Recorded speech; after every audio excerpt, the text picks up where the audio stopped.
Listen, I think we end up defaulting if we go any further. The U.S. defaulting on debt, that's never happened. John. Well, it's never happened, but at some point, what do? You can't just keep printing money. The solution can't be create more debt, print more dollars to fill the gaps. Well, at some point, all you're doing is going to inflate more assets. You're going to increase the wealth gap. Well, but that's not going to solve it. We can't tax enough. We can only grow our way out of this. Our next guest is John Deaton, currently a Senate candidate for Massachusetts, running against incumbent Elizabeth Warren. He is a founder and host of Crypto Law, managing partner at Deaton Law Firm. He's had a long career working as a lawyer, and he's also a former major of the U.S. Marine Corps. Welcome to the show, John. Good to see you. Thanks for being here. David, thanks for having me. Been following you. Big fan, brother. Thank you very much. John, let's start with your campaign. Why are you running against Elizabeth Warren right now? Well, when you look at the things that America faces, we're in multiple crises, David, right? We have illegal immigration. It's actually bankrupting Massachusetts because we have a right to shelter law that requires the state to house anyone homeless. So the migrants who come here, we spend over $1 billion. We have that. We obviously have a debt crisis, although no one's talking about it, right? In the only presidential debate that we had, there wasn't a single question on the fact that America is effectively broke at $36 trillion in debt, credit card debt at $1.2 trillion, delinquencies rising, student loan debt at $1.8 trillion. We pay $3 billion a day in interest. We have an inflation crisis, right? Regular people are being priced out of the economy. Housing is unaffordable. Massachusetts is second only behind Hawaii as the most expensive state to live in. And we have opioid problem, which we lost 1 million Americans due to opioid and fentanyl, which is related to the first crisis, which is the border crisis. And we have foreign wars sparking up everywhere, David. But the greatest crisis of all is a crisis of leadership, of people in Washington, D.C., like Elizabeth Warren, who sit back, they fuel the division, engage in class warfare, identity politics, and get nothing done. And so I want to change that. When you look at me and you look at the Senate, you don't see someone like me, someone who's overcome extreme poverty, someone who served in the Marine Corps for 7 years, a small business owner who went on his own. So I understand the struggles of everyday Americans, and I want to do something about it. So that's why I'm running. All right, let's address some of these economic issues that you talked about in your campaign page. You talked about inflation and debt. You highlighted several of the problems that you just said just now, John. But you also said that we have a wasteful and necessary pork barrel spending habit. How do you plan to eliminate that? Well, one thing we really need to do is adopt a single bill approach. You know, David, maybe it's just me, but I think the Ukraine funding bill should be called the Ukraine funding bill, right? It shouldn't be a bill that involves senior citizens, veterans, and other social security issues. And then you throw in some Ukraine funding. And so if a bill can't pass on its own merits, right? A veterans bill should be for veterans, social security bill, social security, Israel, Ukraine. So that's one issue. But we've got to get our spending under control. We got, if you look at 2024, David, tax revenue was $4.7 trillion. When you just add up Social Security, Medicaid, Medicare, and defense spending, it's $4.9 trillion. So we're $200 billion in the hole just with those four things. And we haven't even addressed the $1 trillion in interest payments that we need. So when you add interest in, we're at $1.2 trillion in debt, and we haven't spent $1 on education, $1 on veterans, $1 for veterans, or any of these other programs. And so we're at $2 trillion a year deficit, and all the government does is print more money. 80% of all U.S. dollars been printed in the last 4 years. That is staggering figure. Most people think that I'm exaggerating when I say that, but I'm not. And so we gotta get that under control. Which government programs would you cut or spend less on? Well, the first thing I would do is I would create a bill called the Government Spending Accountability Act. And what that would do is it wouldn't freeze spending immediately, but it would basically say to every department and every sub-department that you have to pass an audit. You have to justify where every penny's going. You know, the Department of Defense, I'm a Marine, so like I'm a national defense kind of guy. But guess what? If you can't pass an audit in a decade, don't tell me you lost 4 F-35s, right? You just don't lose F-35s. And we've seen these figures like $1 trillion can't be accounted for. So what my bill would do would say, you know, you have 90 days to pass an audit, justify your expenditures, and until you do, we're freezing the spending. You don't get another dollar moving forward until you do that. That would help identify, obviously, a lot of waste. You know, we have a contract for mohair, and the military doesn't use mohair anymore. That there's these programs that were instituted decades ago, like during Vietnam era war stuff. And, you know, I know Elon Musk is a controversial figure, but it's a pretty good idea to have some kind of government efficiency commission that will really look at where government waste is. And so that's the first thing I would do is pass that act. I do want to come back to defense and foreign policy in just a minute, but going back to inflation and debt, suppose none of this that you are proposing happens. Suppose that the deficit continues to widen. The CBO, the Congressional Budget Office, the nonpartisan group that projects inflation and not inflation, but debt and deficit, they're projecting the deficit level to rise to 6.9% of GDP by 2034, 122% GDP of debt by 2034. What happens to the economy once we get there? Listen, I think we end up defaulting if we go any further. The U.S. defaulting on debt, that's never happened, John. Well, it's never happened, but at some point, what do? You can't just keep printing money. You're going to end up turning the United States into another Venezuela or Argentina where you're engaged in hyperinflation. And when that happens, I mean, the solution can't be, and this is what our government does. The way it's, as you know, David, the way it services our debt is simply create more debt, print more dollars to fill the gaps. Well, at some point, all you're doing is going to inflate more assets. You're going to increase the wealth gap. And if you look at the people who've done well in America for the last 2 decades since the great financial crisis of 2008, it's been people who own stuff, right? Real estate, stocks, Bitcoin, gold. Those are the people that own things. And so the wealth gap continues to increase to the point where it's going to devastate America. We become where we actually have no middle class, and you only have the haves and the have-nots, and that's the way we're headed. So we can't cut spending enough. You know, we can cut spending and get it under control, but that's not going to solve it. We can't tax enough. We can only grow our way out of this. So we have to make the interest payments more manageable while we increase GDP. And the way you do that is you have to make a commitment that we are going to create a regulatory environment that fosters innovation in America. We have to be the leader in artificial intelligence, blockchain technology, automation, robotics. We have to do that. We have a housing crisis in Massachusetts, David. It takes 2 years for builders to just pull the permits, and then they get more delays. So we have to get rid of all this regulatory burden that are on businesses. Do you think you know who will win the presidential election? With today's sponsor, Kalshi, the only federally approved platform in the U.S. where you can legally bet on election outcomes, you can put that knowledge to work. Kalshi offers markets on major questions from who will win the presidency to which party will control the House and Senate, and even which swing states will flip in 2024. The odds as of October 28th favor Trump at 60% and Kamala at 40%. These odds are updated daily, so check frequently. If you choose the winning side, you could almost double your money. Hundreds of thousands of people are already using Kalshi, and over $1 billion in trades have been facilitated so far. Ready to trade? Use my link in the description down below or scan the QR code here. The first 500 people who sign up and deposit $100 will receive a free $20 credit to start trading on Kalshi today. I'm going to pull out some, I would say, a little more controversial platform ideas from both candidate Harris and Trump, starting with Trump first.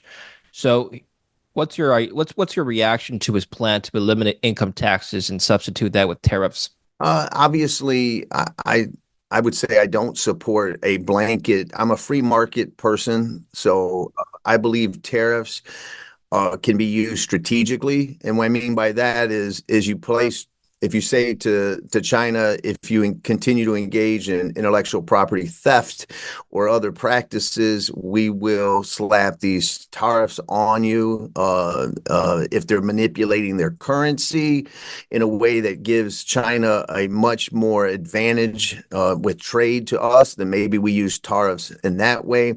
But at the end of the day, you can't go from one extreme to another extreme. We need to sort of ease into reform. And I think that, a tariff across the board actually would hurt the consumer. And two-thirds, as you know, David, better than me, two-thirds of our economy in America is consumer spending. And so we have to make sure that we put more money in the consumer's pocket, and you don't do that if you have across the board tariffs, in my opinion. Kamala Harris said that she wants to implement taxes on capital gains, unrealized capital gains for those individuals who have more than $100 million of net wealth. If you were in the Senate, would you vote for that? Of course not. That would, first of all, it would crush the market. It would cause people's 401ks to get crushed. And to me, it's class warfare. It's actually nonsense, in my opinion. It's an election year, so they throw out all these things. Here's what you can do though. The issue is that you have billionaires or the ultra wealthy who will take out loans. They will collateralize their assets and take out a loan, and so they don't have income, so they don't pay enough in taxes because they're basically living off a loan by collateralizing their assets. So what you can do is you can tax them for that loan. So if you are a billionaire and you get $1 billion loan by collateralizing your assets, then we can tax you on that 1 billion that you just collateralized. But we're not going to tax the unrealized gains. And so there are ways to make the tax code and taxes more fair and alleviate some of these concerns. But this concept of unrealized tax gains, it's un-American, and it would crush our economy, in my opinion. Or I forget unrealized capital gains. What about just taxing capital gains a little bit more than they're already being taxed, which is the proposal from the Democrats? Well, listen, again, the question is Basically, the question is, raising money through higher taxes. You said we couldn't tax people more. Well, your opposition is taxing people more. That's what they're doing. well, and I think that's not the solution. Listen, I've been pointing out that Elizabeth Warren, for example, claims that every solution to every problem is tax the wealthy, the billionaires, right? So if it's climate change, if it's immigration, if it's public education, if it's the housing crisis, it's tax the rich. So I looked it up, David. There's 735 billionaires in America. They have a cumulative wealth of 4.5 trillion. So what I say to Senator Warren is let's not tax them. Let's take all their money from them. 4.5 trillion, and we will pay the interest on our debt for 4 years. And that's all we would do. We wouldn't have a dollar for any of these other so-called projects or issues. And so that's not a solution. Raising capital gains a couple points. I mean, generally, I don't think that's going to be the answer. Am I open to it? I'm open to it if there's other pro-growth policies that accompany that. But if it's just flat out raising taxes and you think that's the solution, I wouldn't be supportive of that. You mentioned that there's a housing problem in Massachusetts. Well, one could argue there's a housing problem nationwide, especially on the affordability, right? Well, I'm speaking as a Vancouver, right, as a Canadian, so I shouldn't be talking. But anyway, in the U.S., where you're based, according to the National Housing or Association of Home Builders, over 75% of American households cannot afford a medium-priced new house of $495,000. Over half can't even afford a house priced at a modest $250,000. What's your solution to this problem? Well, you get the behavior that you incentivize, David. So, for example, if our tax code incentivizes tax avoidance, that's what you're going to get. So we have a housing crisis. Just so you know, in Massachusetts, in the greater Boston area, the median sale price is 980,000. In statewide, it's 650. So it's 200,000 more than the national average. So we are ground zero in all of these crises that I was talking about earlier. So you have to incentivize the behavior. One, you have to cut the regulations. It shouldn't take 2 years to build, and you employ tax credits to builders to incentivize them to build more affordable housing, low-income housing. The other thing here in Massachusetts, we have almost 30% of commercial real estate vacancy. So we can cut some zoning laws and incentivize using tax credits to turn some of that commercial real estate into affordable housing as well.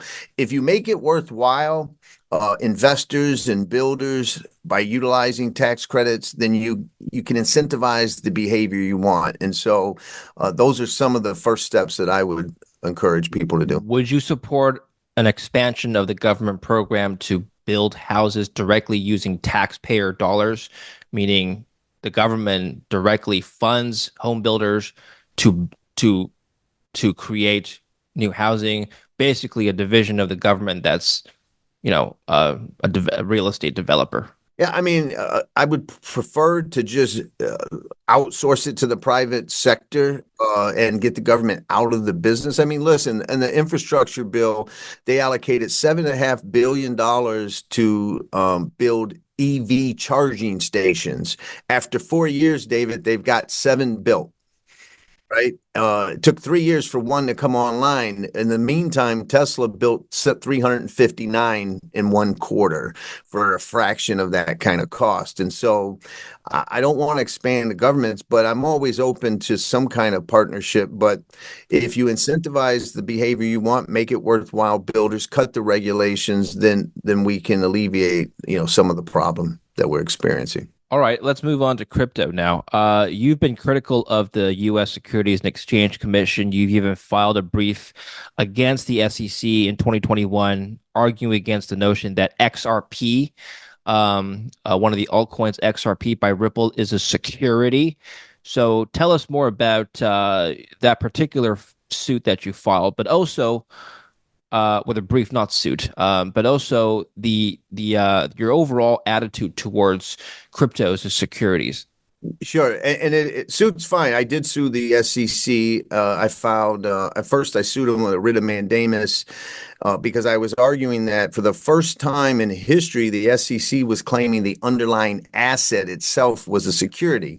Beavers were used as an investment contract. Gold, Bitcoin in 2013 was packaged. Any asset can be packaged and marketed and sold as a security, but the underlying asset itself, whether it's Bitcoin, beavers, gold, a condominium, those are not securities themselves. But the SEC said, no, XRP, no matter, even if you didn't know who Brad Garlinghouse or Ripple was and you bought it on an exchange in a blind bid ask scenario like it is, you can't rely on the efforts of someone that you don't know exists. And so I sued them, and then I filed a motion to intervene. 75,000 token holders joined me, and Judge Torres agreed with me. She cited my brief. She cited my efforts in the library case, because I was also amicus counsel in the library case, and ruled XRP itself is not a security.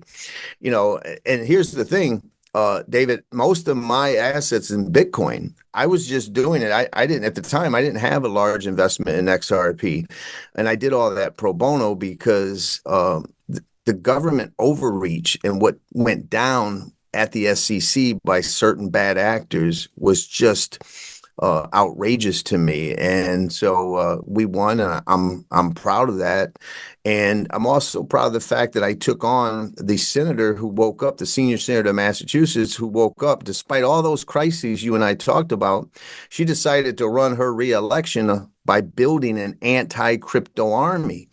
And I couldn't figure it out. Why would Senator Warren, with all these real world issues, focus on crypto? And then I learned that she wanted a Federal Reserve central bank digital currency. She said that to Chuck Todd on Meet the Press. And then, I realized that George Orwell started spinning in his grave, because that's Big So Brother come to you're life. not a fan of CBDCs, I take it. Certainly not a Federal Reserve issued CBDC programmable money where the government knows how you spend your money, where you spend your money, and they can turn it on and off at a whim. They can limit it geographically or any of that. So, David, when they control your money, they control your entire life. And so, no, that's a hill I'm willing to die on for sure. And so, that's a good go ahead. argument I've heard before, but here's a counter argument, John. The government can already control your money. If you're a terrorist, you're a criminal, they can turn off your funds in your bank account today. What's different? Well, and listen, even with crypto, you could exclude validators, OFAC. There's ways to do that, but it's different when they can see. So, for example, if it's a distributed ledger, as you know, so if on blockchain, so if David donate some money to some cause and the government says, I think that's an extremist organization that engages in hate speech, now they can stop that money from ever donating again. And so it's just, I guess it's a level of degree of control. I concede what you're saying, but we would be giving the government ultimate control over our lives, in my opinion. Yeah, that happened in Canada where I live with the truckers With the call a truckers. couple of years ago. This is Elizabeth Warren's stance on cryptos. Well, one of her stances. I mean, this is from her page at a hearing. This is from May, actually. It's early in the year. But anyway, she is. This is. I'll just read this paragraph here. At a hearing of the U.S. Senate Armed Services Committee, Senator Elizabeth Warren highlighted the national security threat posed by not properly regulating cryptocurrencies, including the inadvertent funding of rogue nations. Can you comment on that? What national security threat is she talking about? Well, listen, she's gaslighting in this. In fact, if you look at the true facts, Hamas actually issued a directive to not use Bitcoin or any crypto to fund their operations because it was so traceable. And so, listen, are there bad actors in any kind of technology? Sure. David, do you think an ATM machine's ever been used in a drug deal? Right? We don't Right. ban the ATM technology. And so she's focusing on less than 1% of crypto has been used for illicit purposes. And but sure, are there been act times? Yes. The cartels used $900,000 worth of crypto, but at the same time, the banks they were using, HSBC, actually used $900 million they processed in money laundering. So Sure. 900,000 versus almost $1 billion.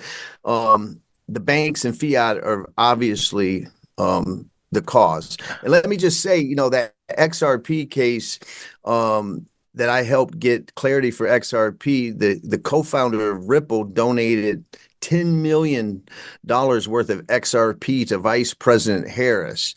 And so we live in an era where Vice President Harris is accepting crypto, including XRP. Donald Trump is accepting crypto. I'm accepting crypto in my donations. And so Elizabeth Warren has lost the war. Well, you know who else is accepting crypto, according to Elizabeth Warren, is America's enemies. Take a look at this next paragraph here. Director Haynes confirmed that Iran is using crypto to move millions of dollars around. Explained over 50% of North Korean foreign agency or foreign currency revenues now come from crypto. Warren questioned Lieutenant General Jeffrey Cruz of the U.S. Air Force about the importance of cutting off crypto as a revenue source for foreign adversaries. Lieutenant Cruz answered that Iran having cryptos as an additional revenue source gives them more discretionary power. Should we cut off our enemies? Okay, well, listen, you notice that the what you read said millions was used. Well, we've learned that the Iraqi banks that we set up through the SWIFT program, your viewers can fact check me, Sure. that tens of billions of dollars have been funneled from using SWIFT banking system from Iraqi banks helped set up by our Federal Reserve to Iran. And so also Senator Warren's policies, she favored giving the $6 billion to Iran because Iran promised to use it for aid and food guess what? They lied and they bought missiles and then shot those missiles that they bought with that $6 billion at Israel. And now America is shooting down missiles that America helped Iran get. Now, that's what you call failed foreign policy, David. So, yes, are there bad actors using crypto here and there? Sure. And are there things that I support? Like maybe OFAC being able to identify them and create a blacklist and exclude certain validating nodes and things like that? Of course I do. But you do not take the approach of let me just ban this entire technology as the solution. Let's go back to CBDCs for just a minute. What would happen to our lives if a Fed coin were to be introduced tomorrow? How would our lives change? Well, I think that what Senator Warren favored, just so your viewers know, is she wanted to ban the self-custody of Bitcoin and crypto in America. And the reason you do that is because then there's no competition to a Fed coin, right? If we don't have cash, and you don't have alternative currency like Bitcoin or XRP or Ethereum or whatever, then you're completely reliant on that Fed coin. So the question that I would say to answer your question is, if we still have the ability to self-custody Bitcoin and crypto in the United States, if a Fed coin was introduced, I believe that would be, you'd see crypto skyrocket because people are going to go with the alternative. They don't like being told how to live and what to use and what they can and cannot buy. Okay. Now, take a look at this next clip I'm going to play for you. This is from SEC Chair Gary Gensler on regulation of cryptos. I want to get your reaction to this 20-second clip. Take a listen. Look at the leading lights in this field, in the crypto field just 2 years ago. A number of them are in jail right now. And I'm not just talking about SBF. I mean, a number of others. Yeah. And there's been tens of billions of dollars of losses and bankruptcies and so forth. What field in America, innovative field in America, survives without building trust in that field and protecting investors or consumers? You know, if you're selling cribs or something, you don't want people to have a problem with the cribs. What we've heard from both candidates running. Okay, so the SEC, according to him, was using enforcement action to build trust in the sector. Do you agree or disagree? Of course not. I think, listen, you have people who support Vice President Harris, like Mark Cuban, Anthony Scaramucci, who have all come out and said that Gary Gensler needs to go, that he is a bad actor. He's a bad faith regulator. I believe that to the core. This is a guy who refused to meet with Brian Armstrong or Brad Garlinghouse or Jesse Powell while he was secretly meeting with SBF several times, and he's never been questioned. He hasn't released the notes of that. Listen, David, I'm someone who's been arguing for smart, tailored regulations of crypto. I am not an anti-regulation guy when it comes to crypto. I think regulation and regulatory clarity is what's held Bitcoin and crypto back. And so what we need to do is have Congress get off their butts. We're applying 1930s law, David, to modern day artificial intelligence and blockchain technology and robotics and everything else because Congress hasn't provided regulatory clarity. So we've also, because of that lack of clarity, it's caused people to go offshore they want access to this asset class. So then that sets them up to bad actors like SBF. And so I'm hoping that we have Vice President Harris saying she wants a crypto reset. And we have Donald Trump saying he's going to make America, the crypto capital of the world.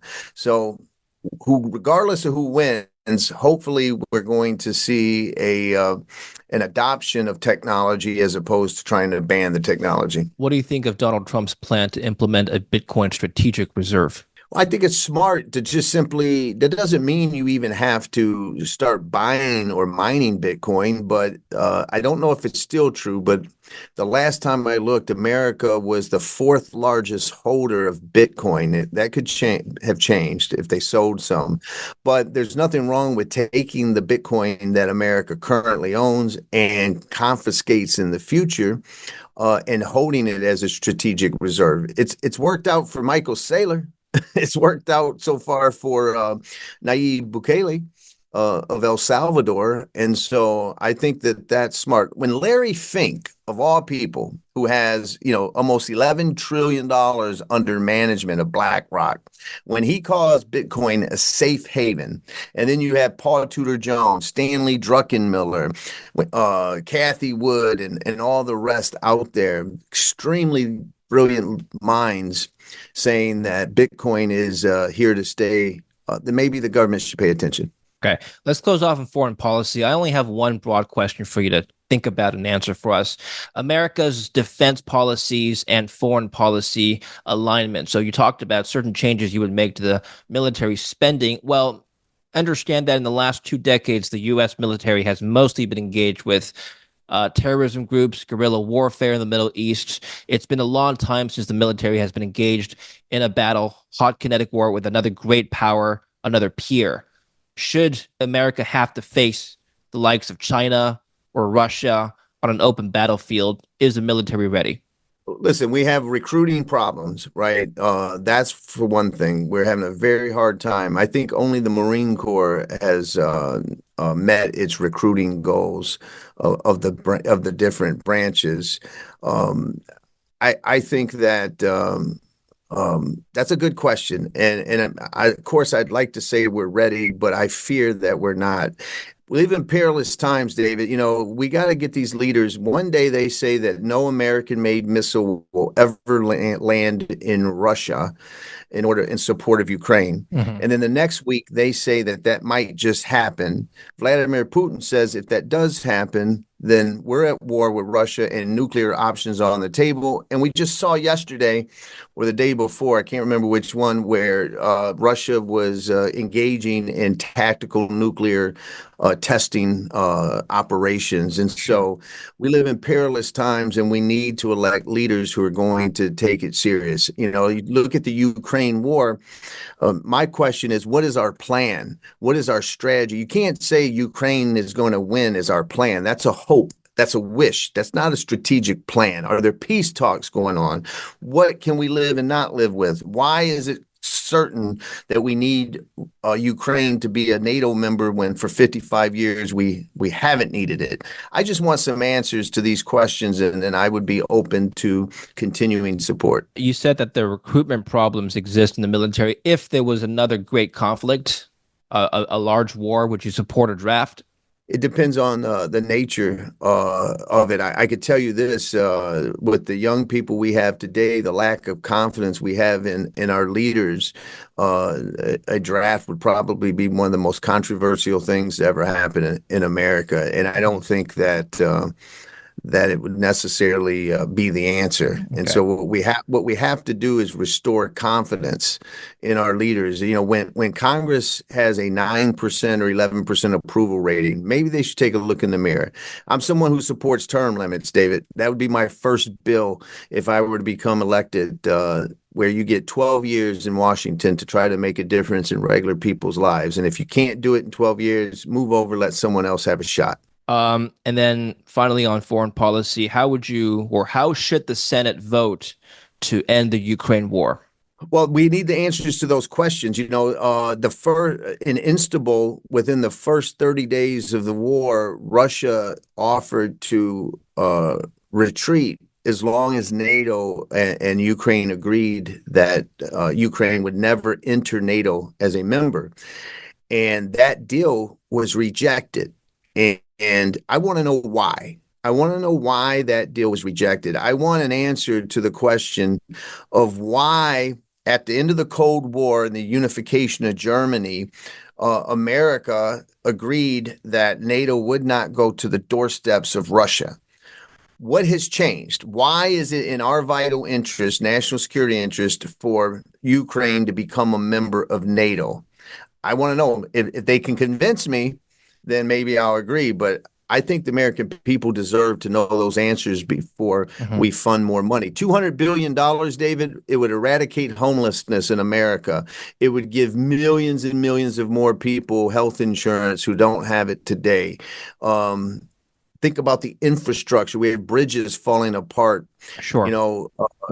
there's a reason that President Trump, despite whatever flaws he has as a candidate, there is a reason why he might be the next president, or this race is going to be a razor thin race for Vice President Harris. There's a reason it's so close, because America wants to invest in America, not just the rest of the world. John, it was a pleasure meeting you and speaking with you. Thank you very much. Good luck with your campaign. Where can we learn more about you? Sure. Thank you, David. John Deaton for Senate.com. John Deaton for Senate.com. And I look forward to talking to you in the future, meeting you in person, David. Absolutely. Be a great privilege. Thank you very much. And we'll put the link down below. Thank you for watching. Don't forget to like and subscribe.